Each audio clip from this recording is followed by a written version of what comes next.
All right, so this is gonna be a little tricky. I got no idea where the oil drain is. That down there, this pipe going across, that's exhaust. So I figure I'm gonna go ahead and pull this whole back plate here so I can see in there. I am glad I bought a 4-ton floor jack, because I don't think my oil pan's gonna fit under there. You know, there's other options, but we'll see. I'm gonna pull that plate, see what kind of drain we're looking at. Alrighty, so once you get your cover off, this is what you're left with. You got your fuel filter, you got your air filter, which is a wing nut on the bottom, in case you're confused. This is a DD-25 Ingersoll-Rand steamroller with a Deutz 9.9. But yeah, F2L511.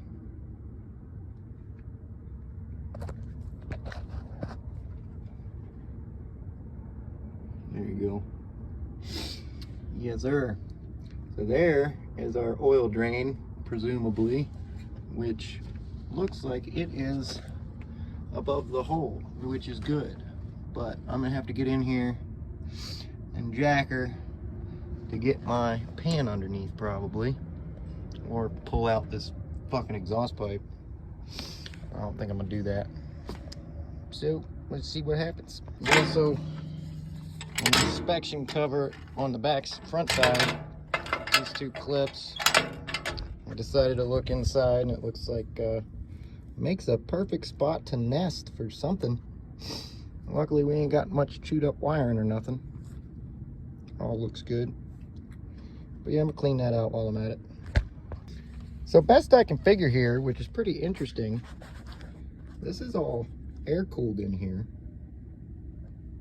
and I guess it's got a hydraulic fluid cooler there, or maybe it's a heater because it's after, unless it's going this way, but if it's going that way, it's after the cylinder cooling.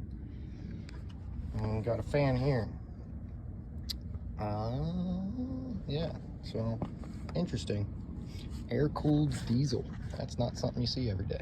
Okay, these clips under here are kind of tricky. You can see there's a slot that you kind of got to reach down behind and feel and get that tab through the slot.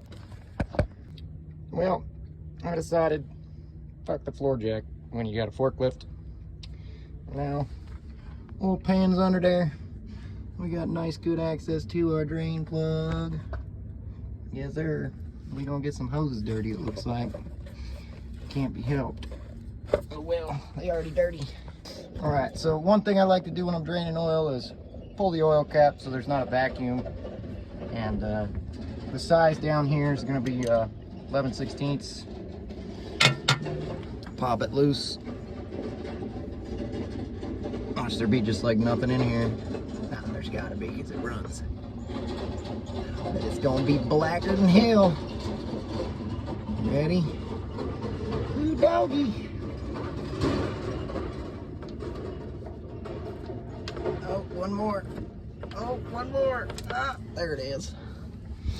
Are we catching? We're catching. Right onto the exhaust. Don't matter to me. It's all gonna get cleaned up.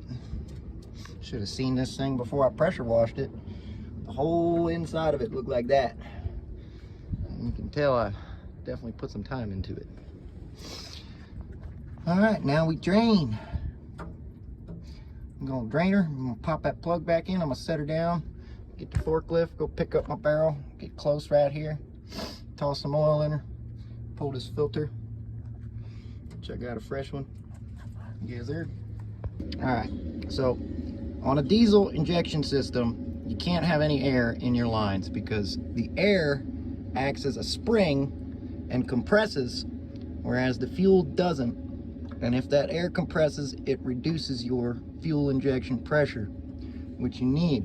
So you want to fill your filter with fuel before you put it on to minimize the amount of air that you're going to have to bleed out of the system. Now, newer machines have their automatic air bleeding systems. The older machines like this usually don't. So we're going to get into getting this thing to start, because right now if I go and turn the key, she shouldn't start.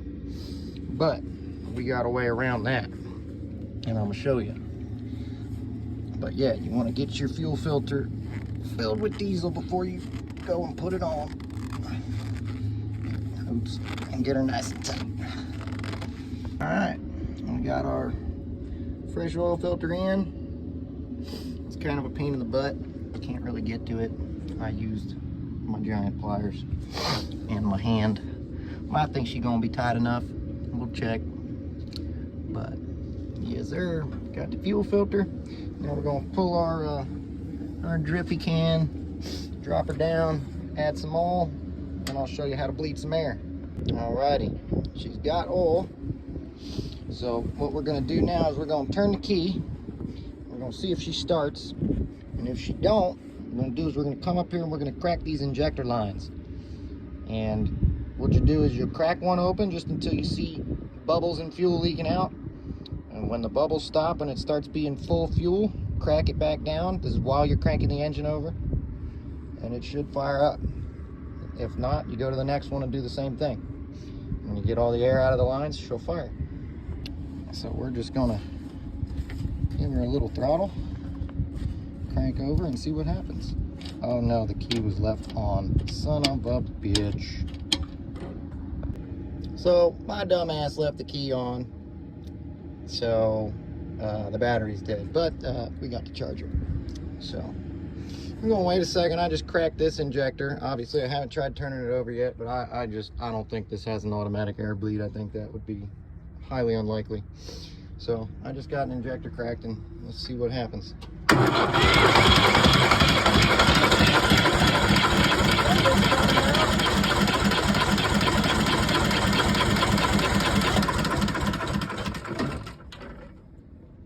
See, I need to crank and close at the same time, so I need two hands for this.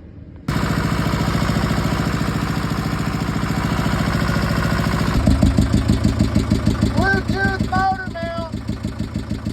Need a bolt there. Need rubber in here. Still got the throttle filter I gotta change. Air filters. And we got more to do, but she's purring. Here's what she sounds like all the way down.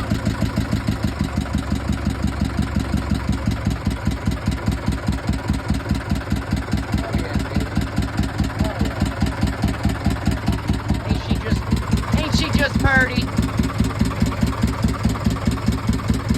It looks like we got three motor mounts. We got one here, one all the way at the back. Oh my god, this one's completely Bluetooth. Neither of those bolts are. Oh lord. Alright, so remember how I mentioned the screwdriver trick? Well, I ain't got nothing big enough to get on this filter. So I'm going to drive this straight through this filter, and then use it to crank the thing off. Actually, the other way. Crank the thing off. And there you go. I didn't go all the way through because I'm scared to mess up the center part. But we've got movement.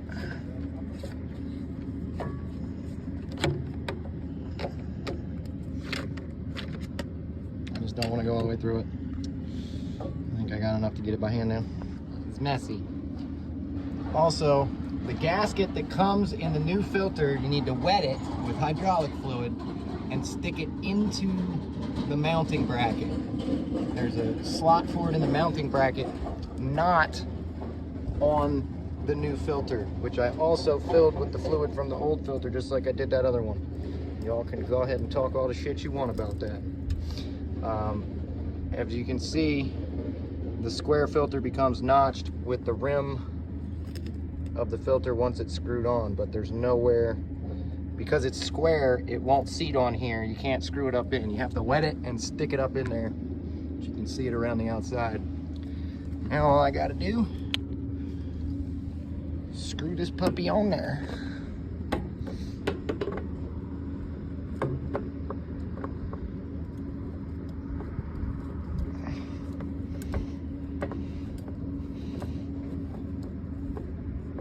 sir.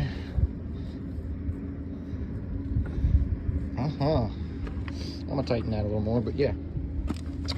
Stick our old one in the garbage. That's that. All right, couple things.